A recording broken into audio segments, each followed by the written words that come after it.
One. Everybody, welcome to another episode of ArmTalk. I'm your host, Jody Williams. And today, you know what? I'm very excited because we need to get arm wrestling back on a positive note. So, off the heels of the 198-pound round robin, great things are happening. In fact, there's another one coming up, the BMF Super Series, put on by my guest, Ryan Johnston. Ryan, how you doing today? Good, Jody. How are you? I'm pretty good. So tell us more about this Super Series you got, because when I saw the photos of the belts, the championship belts, a lot of people hit the like button. A lot of people want to know what's going on with that. So can you tell us what's going on? Yeah. I wanted to come up with a way to get people more involved in Kansas City, get people more involved from around the country. So I thought, what do arm wrestlers like? Well, they like to be the baddest guy in the room. They like to be the baddest MFer. So immediately thought of the BMF belt from the UFC. I was like, oh, that'd be something cool. Kind of universal. It doesn't say UFC on it or anything. It just says BMF. I was like, I wonder how much a replica belt would cost me. Well, found some decent ones. And I was like, oh, that's reasonable. I don't want to do it just one event, though, because that's just an overall award. I want to do who's the BMF of a series of events, and it can be any weight class. So I want it to be attributable to everyone. The BMF guy is, in my mind, is the guy who's going to pull the biggest class, going to, win the most matches, win his class. And so I was like, all right, I'm going to create a point system. The points are going to be based off of your class. And then I'm going to create a BMF class, just an open class. It's going to be seated biggest guy to lowest guy, weight wise. And then you're going to get extra points. So, you're going to get points from your class, which are going to be based off of, I think 2 points per win. I'll have to check the exact rules.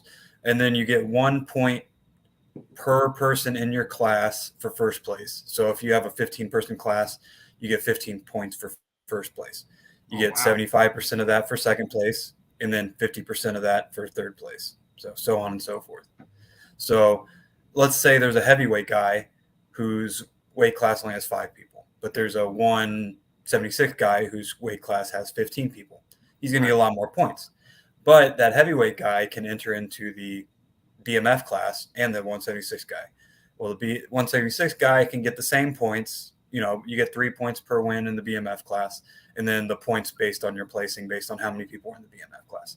So that 176 guy will probably end up the tournament with 30 points, and the heavyweight guy will probably end up in the tournament close to 30 points too. So it evens itself out, even though the heavyweight guy, would win the BMF class probably, unless you get a bad guy in there. Austin Tevis, could beat a heavyweight guy if he's tired. I could beat a heavyweight guy if he's tired. Corey Miller, guys like that. The lightweight guys who can go in and mess things up for heavyweight guys. But that's kind of the idea. Is it's open to everybody. And one thing I haven't announced yet that I'll announce on your show is I'm getting 2 belts. So it's going to be a right and a left-handed thing. So I know, Jody, you're more dominant left-handed, I believe. So that's probably good news for you. Actually, hold on. I'll grab the belt and show you. Bonus. I'm telling you guys. Look at this thing. I mean, you can see it. It's thick. It's real. It's the real deal. It got that 3D thing looking like it. How much does that weigh? I don't know. I'd say it's a good 3 or 4 pounds. I mean, this is a thick plate. I got the biggest plate they had. You can see it in there. It's legit. It's not a 1-for-1 copy. It's not, I'm not spending 50 grand on this like the UFC is, but it's better than most belts you see. Most belts out there that people get, they're the thin steel plate. This one is a heavy duty belt. I got the nicest leather. I got the nicest plates. It's heavy duty. One of the nicest belts I've seen that arm wrestling going to hand out. The only ones that I've seen nicer for sure would be the UAL belts that, those things are top of the line though. Between Robert Drake and Bill Collins, they're putting in top dollar that, small local events don't really have, but I'm trying to do it as nice as I can. I mean, you've been to my events, Jody. I don't skip course. I'm a puller before a promoter, and I try to make things that I would enjoy going to for other people. So that's the idea behind it.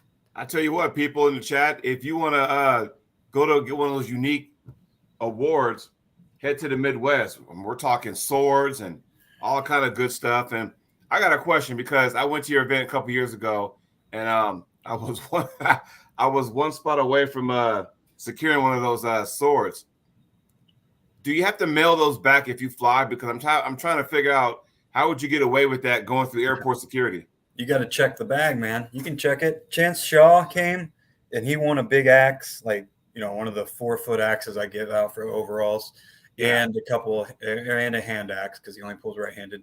And I mailed that for him. I think Adam Wierzinski came, and he won a Thor hammer. I got a replica of the actual movie Thor hammer, and that was the overall award. I think the event that you came to, actually. And Adam won that, and about axes and all kinds of stuff. I mean, first place for that event were the huge axes. So he got a Thor hammer, a huge axe, and then a smaller axe or something. And I mailed that for him. But also, Cody Merritt comes every year and walks away with the biggest axe that we have. He just checks them and flies them home. So yeah, I always wonder how that worked out. But can you imagine you get one of those title belts and you walk through security and you got a set of sunglasses on and you got over your shoulder and people just stop and they're whispering and, hey, who's that guy? He must be a UFC, and they're taking pictures and stuff. And you're waiting for your flight and all that kind of that. That's pretty cool. I like that because then how many qualifiers do you have? Or is it like how many Super Series events do you have? There's 4. So the first one's coming up December 9th. I'm calling that one Mocan State. It's because Kansas City's right on the border. Literally, the venue that I have is steps away from the Kansas border. It's technically a Missouri address, but you could walk to Kansas in about 30 steps from it. It's at the Comedy Club in Kansas City. Really nice venue that Brian Kerner used for his NatFit last year. He set me up with this guy. He's good to work with. Great venue. If you saw the video of Michael Todd tearing his bicep, then you saw the venue. It's a nice looking venue. It's terrible to see Michael tear his bicep, but you can see the quality of the venue from that video. And I'm sure a lot of people have seen that. And the second event is March 16th. It's Fallen Heroes 7. So, if you don't know what Fallen Heroes is, it's a charity event that I put on every year. Usually try to make it a big event. I give out axes for first through third, which Mocan State, by the way, will have custom medals. If you are interested, just look up Mo/Can State Arm Wrestling Championships and find the event on Facebook, and you can see all of the awards that we're giving out, pictures of the belts, and just information. So Fallen Heroes to give out the axes. That's always a big hit. Jody, you need to make it because listen here. Dan Wardlaw out of California. If you don't know him, he's with Old Man Strong. He does a lot of stuff with Masters. He's sponsoring the Masters subset of this. So he's created a design for shirts. The shirts are awesome. I can send those to you, Jody. So what we're doing is he's given me that. I'm getting shirts made. Every shirt that were made, the proceeds from that is going towards a money payout at the finals for master classes. We're going to have 45 and under and 55 and under. We're going to have 199 or 198 and below, 199 and above for both of those subsets. So 8 master's classes. So what we're going to do with that is have the payout based on that. I think he had it worked out. If we sold 150 shirts, it would be close to $2,000. So about $500 to first place in each master's class. Yes. And we might split that up over first through third. We're still working that out. But after every event, I plan on updating where we're at money-wise from proceeds because we have some costs. We have shirt design because he has like a custom company out there to make the design. It's really cool. It's like I want you for the BMF series. Are you the BMF of arm wrestling? It's an old man, looks like the old tax guy. We want you for the U.S. Yeah. So it's really cool. And on the back of the shirt, it's going to have BMF series and all the dates of the events. And then for Fallen Heroes, we're going to have a shirt design on the front that says Fallen Heroes, and in the back it's going to say the BMF. It's going to have the BMF logo. And then the 3rd and 4th series, we're going to have different variations of the shirt. Some on the front and some on the back. It's all going to be BMF oriented. Try and make them different each event so we can sell as many shirts as possible and make that payout as big as possible, because the goal is to have enough money to have the Masters have badass awards and have money paid out to them. So we need people to come buy the event shirts. I'm not making a dime off the shirts. Neither is Dan. It's all going towards making the Masters class big and bad for the finals, which circling back, Fallen Heroes March 16th, May 17th or May 18th is the BMF Battlegrounds, the 3rd event in the series. We're going to have a different medal for that one than the first event. And it's going to be another custom medal. Looks nice. It's in the event. If you guys want to see it, just look up BMF Battlegrounds or go to my page or the Kansas City Arm Wrestling page, and I have it. BMF Battleground, huh? I'm about to look that up, because I'm telling you right now, I have to admit, there's certain awards, and before I go any further, I want to give some love to the chat, the Claymore, Marcus Thompson, Carolyn Looms, 98%, my man Warren's in the house, Lawless Luchador, everybody done chimed in. And what I got to say is that certain awards signify certain promoters, right? Yeah. So if I say, hey, who wants a gorilla statue? We all know we're talking Michigan State. We're talking Steve Pettis. If I said, hey, if I want like a big sword or something like that, okay, we all know you got to go to the Midwest to get one of those things. You got to get a hold of Ryan Johnston. So I do like that certain awards signify certain people, and we all know, where you got to go to get that. You know what I mean? Oh, yeah. That's always awesome. Axes, Fallen Heroes every year. Yep. Swords, Brian's not going to do a Nat Fit this year, but whenever he comes, it might be a biannual event. So 2025 or 2024.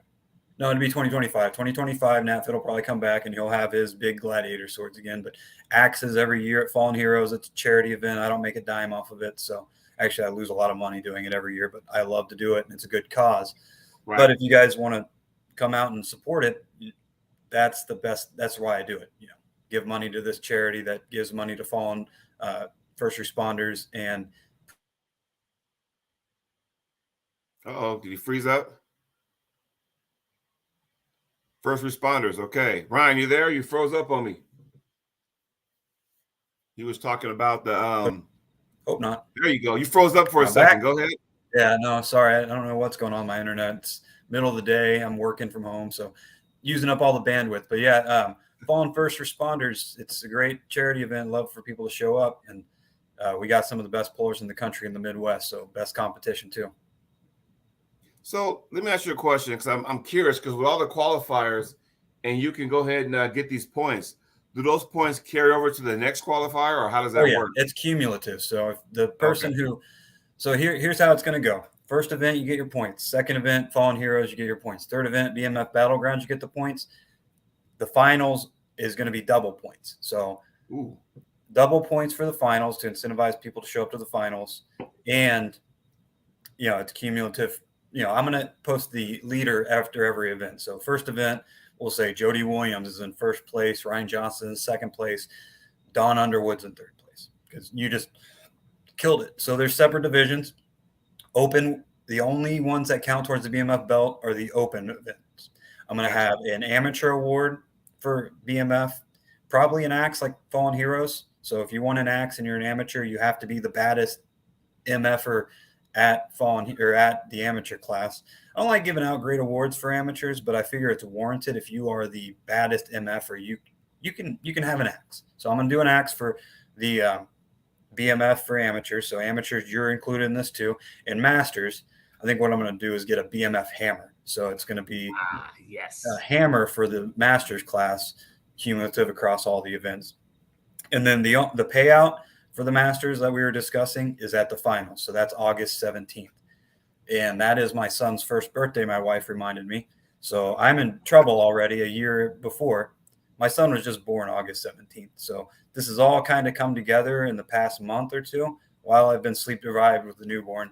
But August 17th, I'm running a tournament on my son's first birthday, so I'm hoping a lot of people show up to justify it. Yeah, that's kind of rough with the missus, you know. You know what I mean? She's okay. She understood. She's like, he won't remember it, so it's not a big deal. And I'm using any money I make off of these awards to send me to Greece next year. So, or me and my wife to Greece. So she's on board with it. So I'm not doing this to line my pockets by any means. I'm doing it to not lose a bunch of money from my hobby, Right. And I like this because lately we've been talking about super matches and that kind of things. And all of a sudden we got promoters saying, hey, well, guess what? I'm doing a super series, but this one's labeled BMF. I'm like, oh, okay. People are intrigued. I'm headed to San Diego this weekend. I'm going to the World Series of Arm Wrestling. They've had qualifiers and the finals is this weekend, so you got that going on. And from what I hear, it's going to roll over the next year. Then you have with Aries system. Are you familiar with what they're going to do? The 64-man brackets or whatever they're talking about. Yeah, I watched it briefly, and he's offering money for some people to go get, I guess, more Airs points and get themselves more well-known. Is that the case? So what those guys are doing, and everyone's doing something with their own little twist, and I like it because, you have choices to make. If you're a rep, where do I want to go? What fits me most? So with the Aries, what they're trying to do is that $5,000, but see, with them, it's winner take all, right? Yeah. So it's $5,000. Whoever wins that, you got a choice to make. You could take that $5,000, spend it, do what you want. You earned it. There it is. Or you can use that $5,000 and it can morph into a Aries sponsorship, which means that $5,000 you got, take that. Hey, I want to go to Winter Blast, for example, right? Well, guess what?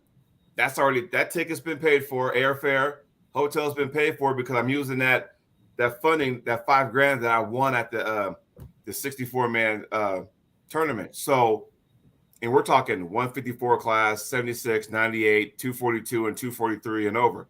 But what people need to realize is that it's not just the cream of the crop that's going to be invited, because we all know that kind of goes without saying.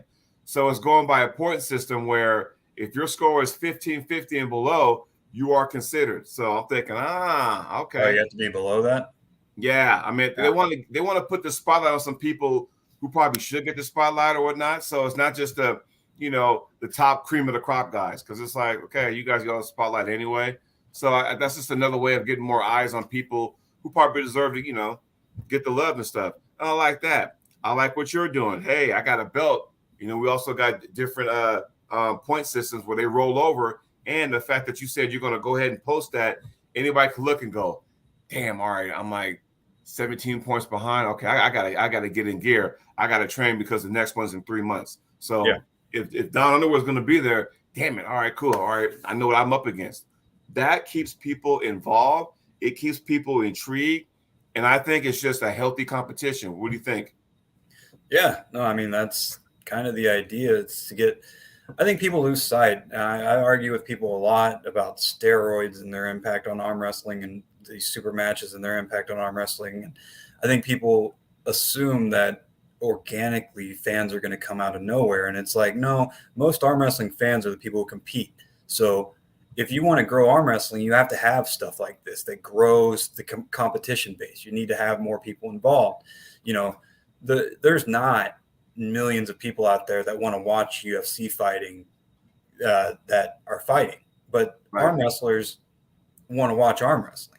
So if you want to put on, a big card like East versus West or something, it's mostly arm wrestlers that are going to watch it. I never anticipate it being something that it's, a Saturday afternoon and my mom wants to watch it. But all my friends that arm wrestle want to watch it because they're intrigued. So we need to grow the arm wrestling base through stuff like what Aries doing and what Corey's doing with the Aries system and whoever's helping him with that system.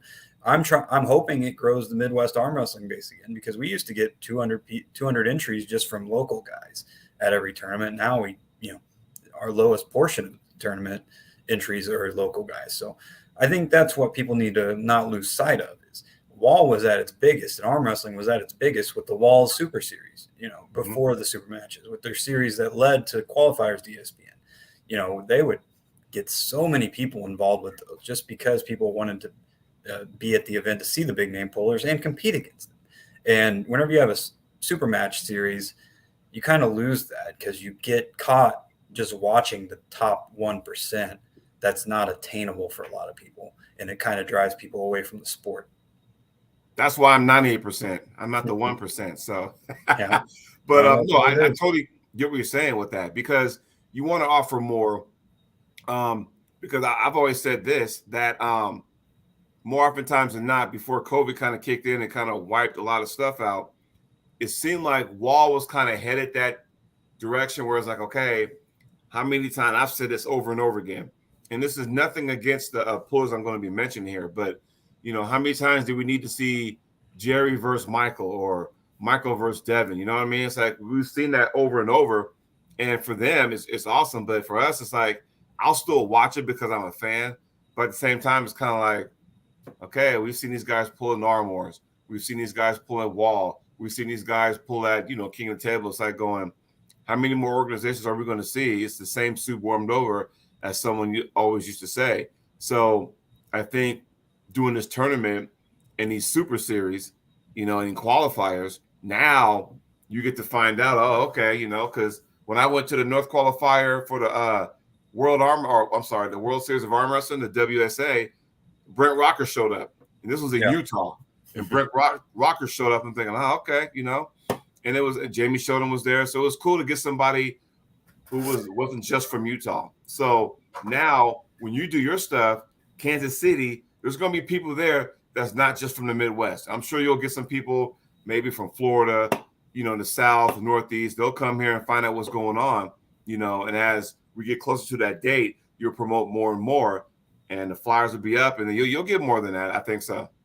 Yeah, that's what I'm hoping. The goal is to make it as big as possible. I always try to highlight people at my tournaments that aren't, are up and coming. I try to give, Corey West, back before he was Corey West, pulled at my tournament 2 years in a row, pulled Don Underwood and then pulled Nick Zena and pulled some other guys and came up here.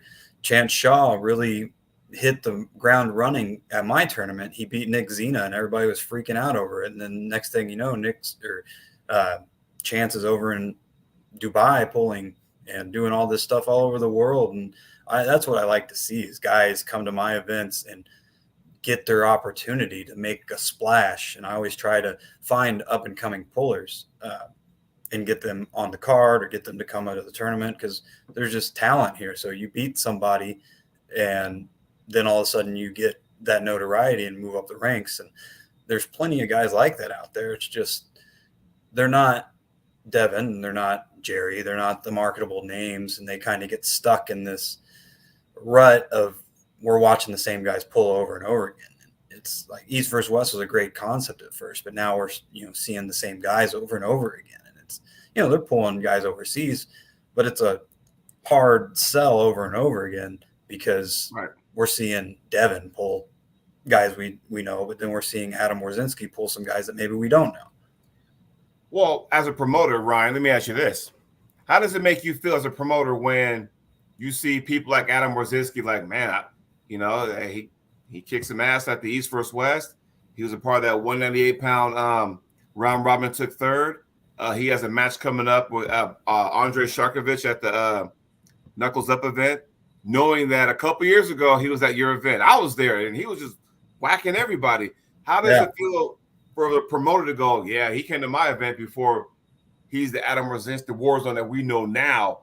He was at my event a couple of years ago where he wasn't as known as he is now. How does that make you feel? That's what I love to see. I mean, the same thing that I brought up with Adam or with Corey West, and Chance. It's like I didn't do anything for those guys other than they showed up to my tournament, gave Corey a couple matches back when he was moving up the ranks. And I love to know that, hey, before, I went and saw that band in concert before they had the number one hit single. It's one of those things, like, maybe I have a little bit of an eye for talent. And it's one of those things kind of just works out sometimes where I just reach out and think, oh, I've seen this guy get some good wins. Let's see if he wants to pull Bo Olson, or let's see if he wants to come out and pull Nick Zena or Don Underwood, because we have these guys in the Kansas City area. Brent Rockers is within driving distance of here. We got Cody Dollar not too far, Russ Schrader. We got Bo Olson here. We got Ryan Clark. We got myself, who's ranked on the real incredibly well-known puller, but I'm pretty good. We got Austin Tevis, who is, just remember that name if you don't know him, because he's ranked number 2 and number 3 right now at 176, and probably going to be ranked number 1 within the next 3 or 4 years, because he's the strongest hand I've ever felt on the table for just a new puller, maybe just for a puller in general. And then we got Bill Logsdon, Stephen Green. I mean, it's just, these are just all guys around here. And then you come to a Kansas City tournament. I thought I sucked at arm wrestling for years because I'd never win, but I was pulling Bill Logsdon every tournament, Yeah. So it's like I go travel and realize I'm actually a really good arm wrestler. It's just Bill's a really good arm wrestler too. Well, not to mention, like, I don't know what the hell y'all got in the water over there, but when I went there, I was like going, it didn't matter what weight class you were in. There were some local studs there. Right? Yeah. Like you just said, Don was there, Cody was there. So I'm thinking, well, fuck, there were, super heavyweights. You got to deal with that. If it's the heavyweights, I don't think Stephen Green was there, but Ryan Clark was there. The weight class down, I think it might have been the 220 maybe or something like that. Borzinski was there. So it didn't matter. Then you got Logsdon, both of them, Stephen and Bill. So it didn't really matter who was there. You got to contend with somebody. And those are just local guys that you guys are used to. And like you said, when you come out of your comfort zone, you get to find out really like, okay, am I really that good? Or I'm just in a predicament where, okay. So it's almost like in the basketball term, hey, guys like, Karl Malone, Charles Barkley, Patrick Ewing, those guys were real good. It's just they all came up in the Michael Jordan era. So you really didn't know, because he was so dominant. Those guys were awesome. Same situation with you. Awesome puller you are, Ryan, but because you live in an area where you got studs all around you, you have to go outside of your backyard to really know, oh, yeah, okay, it's not the figment of my imagination. I really am good. You know what I mean? Yeah, and I mean, it's kind of goes back to our base of how we all got started, because there's pullers around here that have won world championships, like legitimate WAF world championships back in 2007, 2008, Don Fritchie, Scott Fleming. We got multiple time national champions like Mike Snelling. These are all guys that haven't been active in quite a while. They kind of got out of it whenever wall became a thing, but those are our base guys that we trained with. We were training with world champion arm wrestlers for 20 years almost now. And it just built more arm wrestling, more quality arm wrestling. We got guys that can walk in here and win a class like Ethan Fritchie that don't even train anymore. And it's just I don't know if it's in the water or if it's just, talent breeds talent type thing, where we just all have been able to train together for so long that we kind of fuel each other to be better. You got naturally talented guys like Nick Zena, who's strong, or who's country strong. His strength comes from throwing hay bales across the field and stuff. But you got guys like Stephen Green, who popped up out of nowhere. He's like an accountant, so it doesn't really lend itself to being strong. And Ryan Clark's an electrician, but you got all these guys that just I think it's what a talent breeds talent type thing, where we just kind of built up over time. And then you get guys like Austin Tevis who just show up out of nowhere, and he's naturally has the strongest hand that you felt on the table and a good base, and now he's ranked number 2 and number 3. You got Brian Kerner, who's a good lightweight puller. It's just we get all these guys, and that's just around here. You got Bo Olson and Cody Vanderwoerd not too far, about 30, 45 minutes from us. And then it's not even including the places that are 4 hours from us driving distance. It's just crazy. Right. Well, they got some crazy guys in that Psycho arm wrestling group. Oh, yeah. Those are some and when they mean psycho, it's like, man, it's seriously. I mean, they leave it all on the table. So that's pretty badass, So, but other than that, what else you got going on besides the Super Series tournaments? I mean, are you still? How many tournaments are you averaging a year? Putting on or pulling? Putting on, well, both actually. So putting on, I've only really done Fallen Heroes for the past 2 or 3 years since COVID, uh, which is part of the reason why I think arm wrestling kind of died down around the mid, or at least Kansas City area. So that's kind of my goal here, is to do these 4 events over the next year and see if I can build the local competition back up, because Fallen Heroes is such a competitive tournament. I think it scares local guys away. So I'm hoping I added more weight classes. We're doing 65, 76, 87, 98, 220, 242, and then heavies. So it's like, those are 7 options. Surely you guys will be encouraged to come. Pulling, I pulled nationals this year. Got second left-handed, got third right-handed, lost to David from California.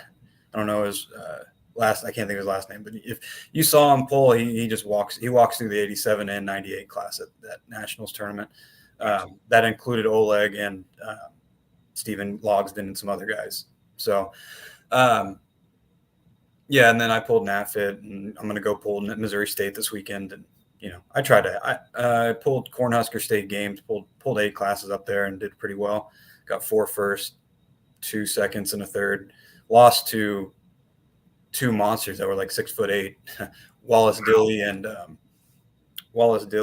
I can't think of his other name, but he's trains with Devin Gagnabin and some guys who are other guys I haven't even mentioned. Wallace Dilly is ranked in the top 15 at heavies, left-handed, and then the other guy that I'm blanking right now. It's just too late in the day. But the Primal Beef Jerky crew. Yeah. The big, they're big guy Benjamin Leclerc. I don't know why I can think of that. Benjamin Leclerc. He's ranked like top 15 too, and he's 6'8" and 400 pounds. It's insane. Whew. That's like not even fair. That's like Derek Smith country, damn near, So. Oh yeah. Well, and he's the country version of that. He walks up and he has a baby face for being 6'8", no beard, wears glasses, and it's just like, you just think that this guy is just an IT looking guy, but 6'8" version of it. And he comes up and he just uses all that size, and he's able to generate so much power. It's crazy. So here's another question. And I think I might've asked you this before, but it was different because last time you were on the show, I didn't have this. It was it was like phone stuff. So what is it about the Midwest, like your area? Because some people consider Chicago Midwest, which is fine, but the Midwest, like the Missouri and Kansas area, what makes the arm wrestling different than other parts of the country? I think just the scenic location. I'll get guys like Mike Aiello to come out, and he's from New York, and he's like, man, I think people are fucking with me. Like, I can't believe how nice people are. Like, I think that's just Midwest hospitality. And then you add that in with the competition that we have. I think it just makes it a nice place to come visit and get the good competitions. I think I've tried to hold our competitions to a standard of, making them the best, high quality awards. I try to run them very smoothly and efficiently. I get tons and tons of people to ref each day, so everybody's fresh. I don't have Leonard and, the most experienced guys reffing, but I have a lot of them, so they're always fresh and they know exactly how to ref. I only choose guys that I can trust to do it right. I want a guy that'll foul me up rather than foul my opponent out, even though it's my tournament. So that's how much I trust them to do it right. And I think that's kind of what people come out here for, is the efficient tournament. They know there's going to be talent. The people around here are nice and welcoming. I think more often than not, people come out here, I got you a hotel, but if I didn't, I'm pretty sure that we could have found you a couch to sleep on or something. It's just, that's how welcoming people are out here. I'll tell you what, here, check this out. So you got me the hotel when I came to your event a couple years ago, and I appreciate that. But there was always a plan B, because Brian Corner was barbecuing. He had Cody Mariner's wife staying, going, bro. So I'm sitting. First of all, I gotta tell the chat this story. So you had posted, hey, here's the host hotel, not a problem.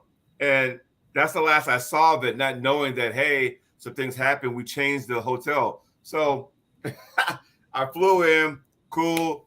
I got the shuttle, went to the hotel. I'm sitting there going, Hey, Ryan, I'm here, man. You're like, all right, I'll be in a minute. So I'm in the lobby, on my phone waiting and stuff. And all of a sudden, you're like, where you at? I'm like, I'm sitting right here in the lobby. Where you at? He goes, I don't see you. I'm like, this is what I'm wearing. I walk out. I'm like, where is this dude? He goes, Ryan said, are you at the right hotel? I'm like, well, yeah, I'm at the hotel you said it was. He goes, no, we're at a different one. I'm like going, ah. So, man, there's that going on. You got me. And I guess you had got off work. You had to go by and get the awards, scoop me up on the way, drop me off at the hotel. Said, hey, man, I'll see you tonight for the weigh-ins. He goes, all right, cool. So I get there, and then I get a text message from Brian Kerner. And so he's barbecuing, and it was him, his wife, Cody Merritt, his wife, sent me a picture going, dude, you're missing out. I'm thinking, all right, that's cool. But that's they were just too far because it would have been like $100 Uber ride from there and too far for me to take you. But yeah, I mean, that's just the hospitality and that we like to give people, it doesn't matter. I've had all kinds of guys come out and just, I try to, on the event day, don't hold me to the niceness thing. I get stressed and I'm working. I'm trying to get things done. So if you come up to me, I might not be the nicest, but I try to at least listen to what's going on. But if I'm running everything on the event day. I mean, you saw me. I'm doing registration. I'm doing, trying to keep up with shirts. I'm doing the brackets. I'm doing the mic work. I'm doing all this stuff. So if I'm not, I don't intentionally be nice. I'm an attorney, so I'm in work mode and I'm trying to get things done. So if you come up to me and I'm a little brash, it's just my working nature. So, but otherwise, I think everybody tries to be nice. I think everybody tries to be welcoming. There's some banter. Don't worry, there'll be some shit talking. There's, Bo's not worried to tell you that he'll beat you. Neither is Austin. Bill and Steven, if you've ever pulled logs, then you know how they get on the table. But after the match, they'll come up and shake your hand and talk to you and tell you everything that you want to hear and, have a good time, drink beers with you at the end of the night. It's just a great environment. Mind Muscle is in the house. Good to be here, guys. Wichita, Kansas, if you need them. So they're in the house. Awesome. Yes. And how was Bo now? Because didn't he break his arm not too long? Was that like a couple years ago? Tore his bicep. And I mean, I wouldn't look forward to being his next opponent. We're working on that. I was hoping I could get Tim Talmadge out here to pull him for the top roll belt, because I looked at the rankings. I was like, wow, Tim's up there, man. I think that would be a great match for Bo, because Bo, I mean, if you pulled Bo, Bo needs to be top 10 at 230, 220, wherever he's at. And I saw Tim was top 10, 220. I was like, Tim just, beat Steven or pulled well with Steven. I don't remember if he beat him or not. And just beat. He just beat Eric Wolf a few weekends ago? Yeah, that's the one I was thinking of. I was like, told Bo, I was like, I think that's a good match. And Bo's like, I'm down. But I also wanted him to, I was trying to work with him to run a pay-per-view. So we got all these guys around here. Well, that's half a super match card just from guys around here. Right. Get them all opponents, and I guarantee that super match card would sell pay-per-views. So I reached out to Tim. I was like, hey, man, let's do this thing. He just reached out to me today and said he's got too much going on in March. So not going to be able to do either one. So we're working on we got some guys in mind for Bo and a couple good options. Then, we're going to try and get all the belts defended. So Bill Ogston's currently the lightweight belt. We'll probably have an interim belt for the 198 belt. We got Stephen Logsdon, who's a hoss at 198. He just went to that 198 invitational and, found out he's not quite at that level, but he won a few matches. He beat Eduardo and a couple other guys. Right. And then I think Corey West is currently our top roll heavyweight champion, but he's a bit out of our league right now.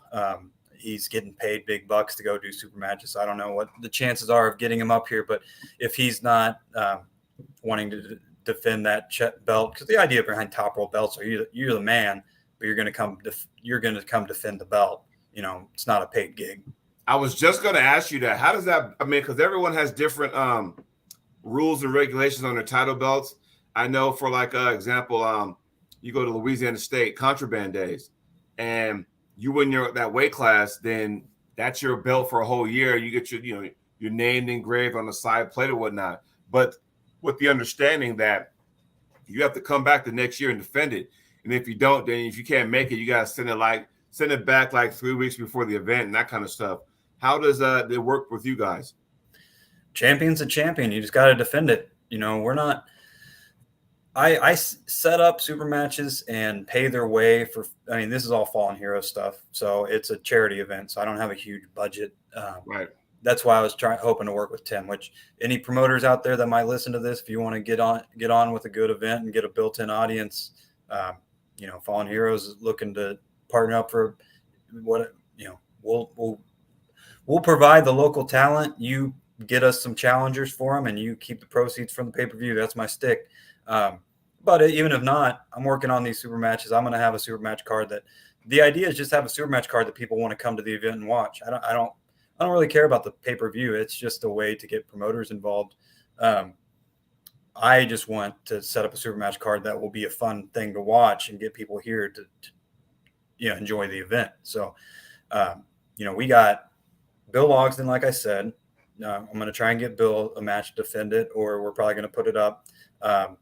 We got Don Underwood. We got Bo Olson. We got myself. We got Austin Tevis. We got Brian Kerner. We got Ryan Clark. Ryan Clark's going to start training again because he wants to go to Greece. Might have to set up Chocolate Thunder and Ryan Clark rematch. I'm sure he wants that one back. I know he wants that rematch. And if the plans align, because I'm going to say this to you. First of all, there's so many Ryans in the world of arm wrestling. It blows my mind. So, SB. They're all the best, too. Johnston, Grondin. SB. Bashir. I mean, we got all kind of Ryans. But you do know I work with Arm Sports Entertainment. You know that, right? I've seen you on there, yeah. That's part of the allure. I was like, man, if I get Tim involved, Jody's going to come out. I was excited. Yeah, so I work with those guys. So, when they got events, if it's a pay-per-view they're doing, then because I'm also working with them. So I'll probably be there, pull a little bit here and there, probably pull a super match in. If it's a pay-per-view, I'm doing the play-by-play.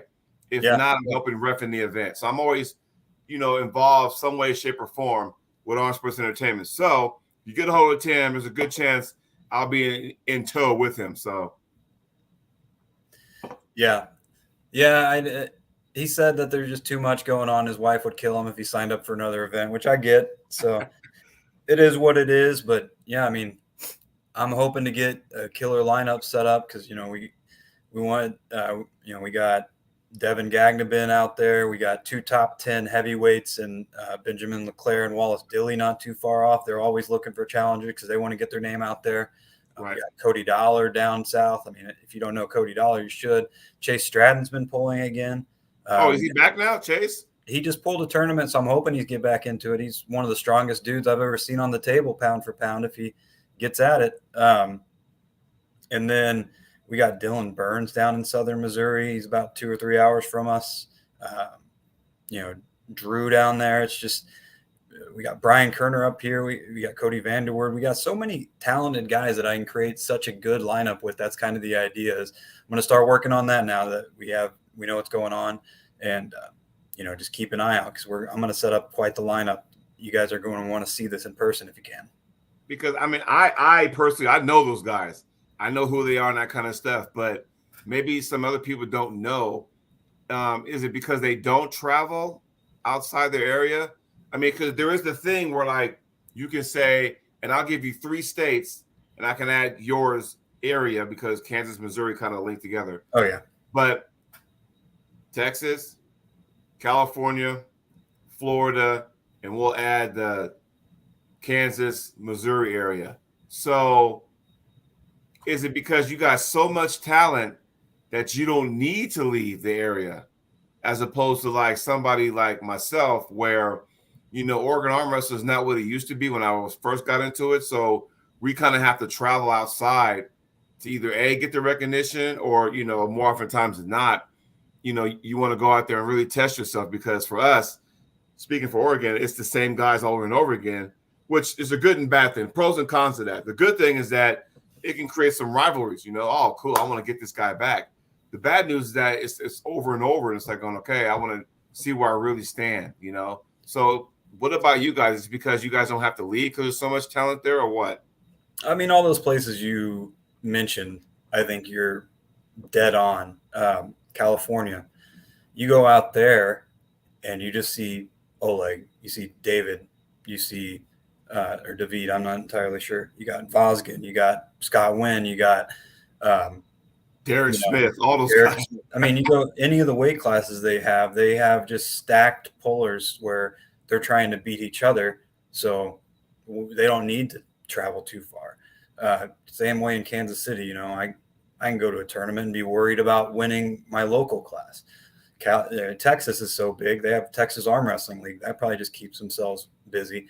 And Florida's doing the same thing now. You know, you go down to Florida, you got a who's who of pullers. Oh yeah, and I think. Oh, sorry. Go ahead. I was just saying with California, they're so big from a north-south that they created their own. Earlier this year, they had a north versus south. So you got all the guys from Northern California, awesome area, against the guys that were pulling Southern California, awesome guys. And they met at some area and they had it out. It was north versus. It was pretty cool. I was like going, I like that concept. And maybe you guys, you know, because of the location, you know, East Kansas and Western Missouri and, you know, whatever, however you, that one area right there. Because, I mean, my hotel, I can throw a rock between here and hit the Kansas border. Oh, yeah. You know, but the thing is, though, is that y'all could probably do something like that. I don't know. I mean, I just threw it up because I was really intrigued what California did with that event. Yeah, and we definitely could. The only problem is we're probably more intertwined than California and these other places are, because I think it's that Midwest hospitality thing. You know, we have our own little, I guess, rivalries. You know, like Psycho Arm Sports and my group. We like to have the competition a little bit, but at the end of the day, we go to an event and we're all the same team. You know, we're all cheering for each other. We have each other's back. So setting up something like that just doesn't really work because we train together all the time too. You know, we try to make a point to go to each other's practices and we know each other inside out. We've been doing this so long, so it just makes it a little harder. Like the person I've pulled most in my arm wrestling career is Bill Ogston. I've lost 80 times to him and beat him maybe 5 or 10. So it's like, I don't really view that as the same rivalry as someone like, I don't know, Jamie Sheldon, who I pulled and got my ass beat by. It's like, all right, that's completely different because I only get to pull him once every couple of years. I'll know exactly where I stand next time on my progress. So it's like hard for me to set up something like that because we all kind of view each other as training partners and not as much as pulling rivals.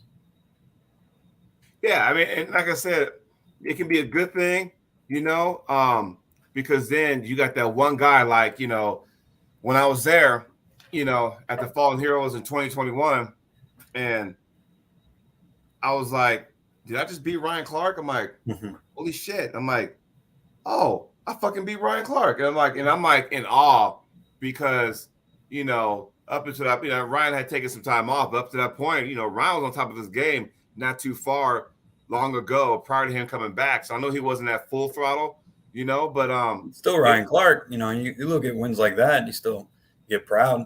It's like I got a lot of wins under my belt. You know, I've beaten Bo. I've beaten Ryan Clark. I've beaten, you know, Austin Wade out of Florida, who's coming up now. I've beaten Robbie Karstendijk from Louisiana. And it's like the people like to discredit it because, oh, he's not 100%, or, oh, that was a year or two ago, or, oh, this or that. It's like, I can't control when I pull these people. I'm just telling you I beat them. Leave me alone. I can be proud of that. Hey, and you know what? You can lose a super match, but still get a pin and it'll still count. Okay. Oh, yeah.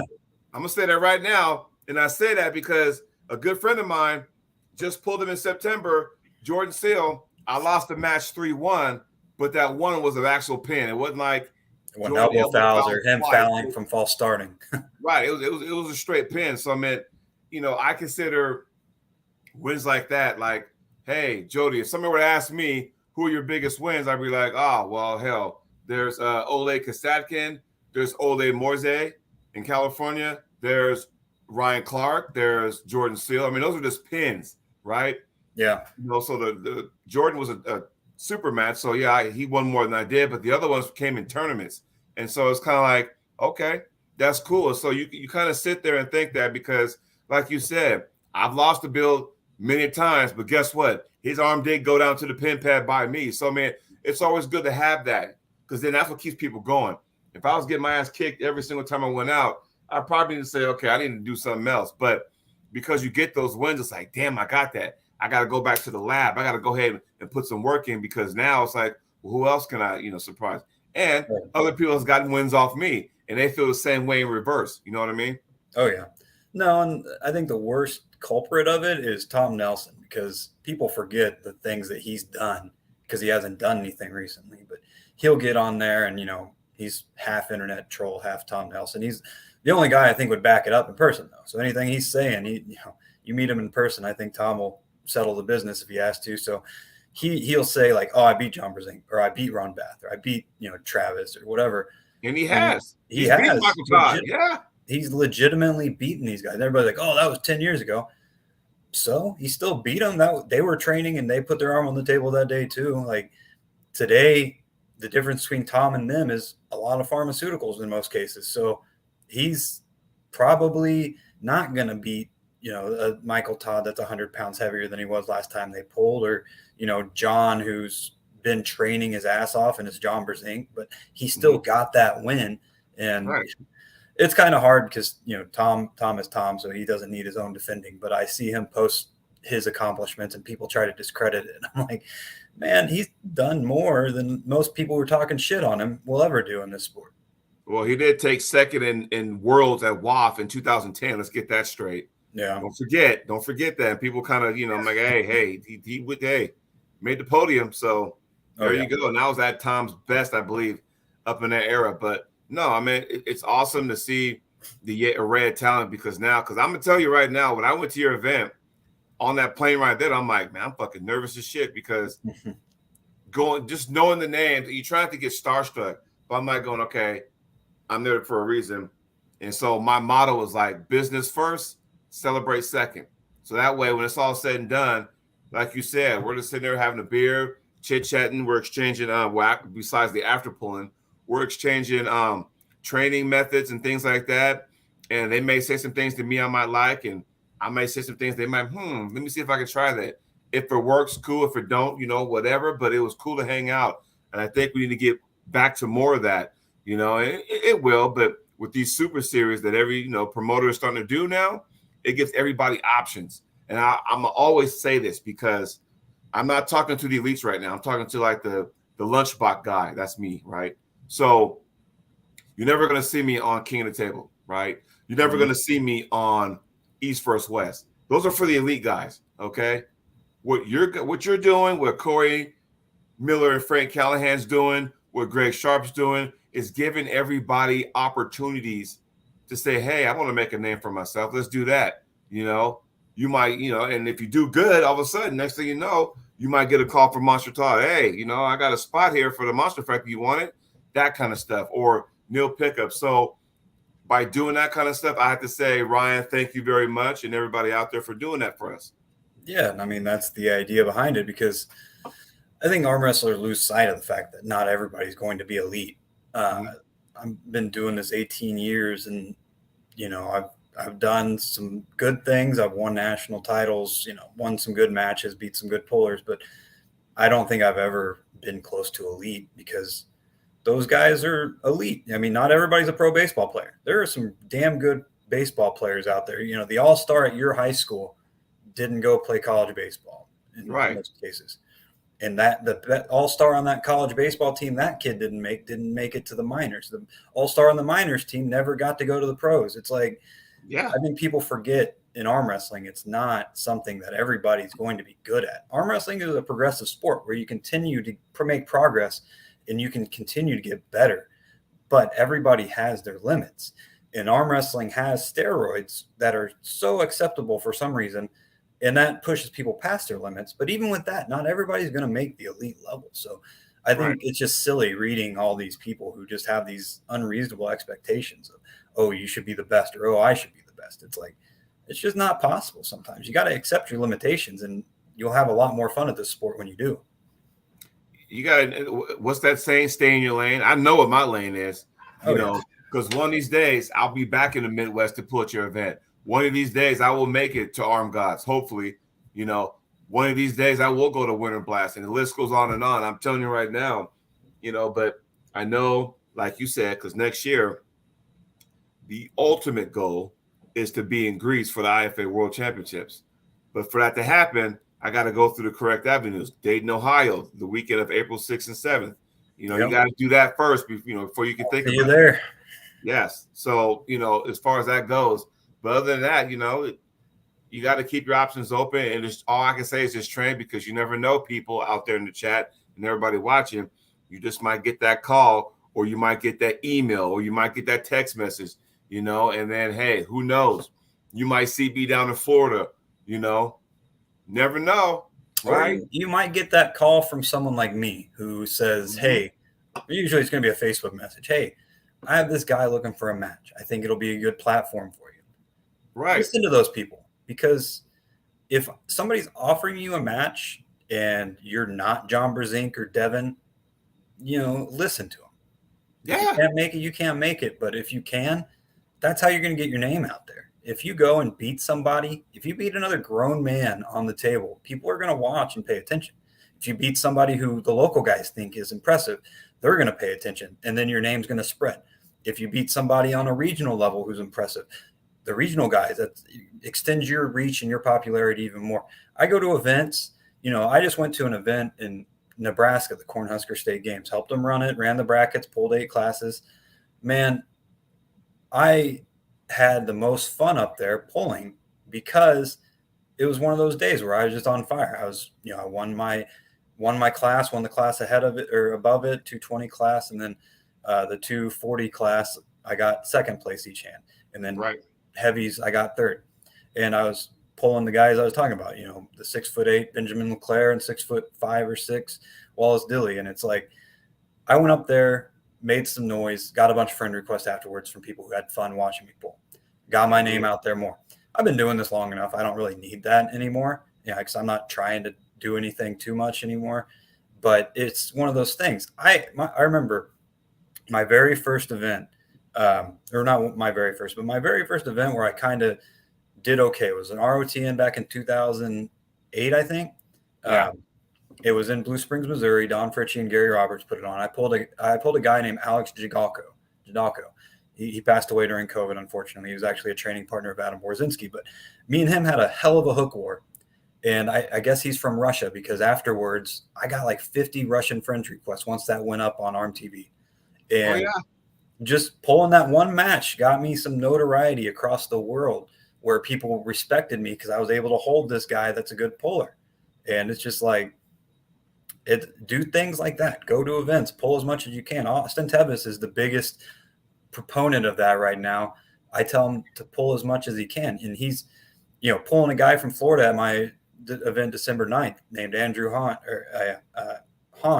and he's pulling him for $500. I reached out to this guy, and he said, hey, I want to pull Austin for his number 2 spot. I just cut to 76, won my class. I think I can do it. I'm like, he's tough, but you're in, buddy. So he's flying up here, putting $500 on the line. He's getting his name out there, man. I don't know who he is. A lot of people probably don't. But I bet after he pulls Austin, win or lose, some people will respect him. Yes. And then with social media being the way it is, and you get 2 pullers, and especially if those 2 pullers have their own separate social media outlets, and we now even go even bigger. And then if if let's just say for some reason Brad Cook shows up and he's filming, boom, there it is. So it could be anything, so it's just good to do that. And like I said, you gave me that opportunity. I made the best of it. I went there and, I pulled Roger Learn, got the W, pulled the tournament. You got second, didn't you? Second in Masters, 4th in Open. Oh, yeah. One of those wins were against Ryan Clark. So, had a good time and stuff. So it was awesome. So, oh, yeah. My bowling son walked through that class that day. He was flash pinning everybody. Yes. That's a big dude, by the way. Yeah. And nobody knows his name. Yeah. But, you get guys like that just don't care that much about arm wrestling, but they're damn good. And they'll show up and blow some people up and then just go off into the distance.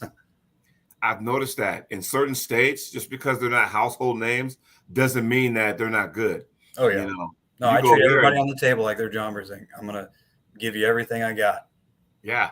And people miss that. So, but anyway, Ryan, I want to thank you so much for joining me on the show and letting everybody know about the BMF Super Series. The first one takes place December 9th, correct? It's correct. If anybody needs any information, find me on Facebook and reach out, or find the events. Look at the Kansas City Arm Wrestling group, and I have them posted all over there. There's plenty of information in each event. There's a lot of information to digest. So if anybody needs anything clarified, just reach out to me if you want a super match. Austin Tevis still looking for one left-handed. He's pulling anybody 176 and below in the country. All you got to do is put up some money. There you go. And once we get off here, I'm going to go ahead and repost that flyer too, by the way. So awesome. I appreciate that, man. I really appreciate you having me on. It's always good to get the word out and talk to you. Yes, sir. Oh, we'll touch base again. I'm sure we'll touch base again. You told Ryan Clark I said what's up. You put Fallen Heroes on your calendar. Try and make it out if you can. I'll see what I can do. My friend, I'm going to let you go so you can finish work. I'm about to go to work myself. But once again, thanks for joining me on the show, and we'll talk soon. Sounds good. Talk to you later. Take care. Hey, December 9th, I'm telling you, good stuff there. Hey, see if you can make it. It's awesome. I've been to his events before in the Midwest, and like I said, it's certain states. I don't know what's in the water, but there's something going on over there, and they got some awesome talent. So check them out. Otherwise, I will see y'all later. I'll be heading to San Diego. I'm leaving tonight after I get off work for the World Series of Arm Wrestling Finals. Wish me luck. Take care, y'all.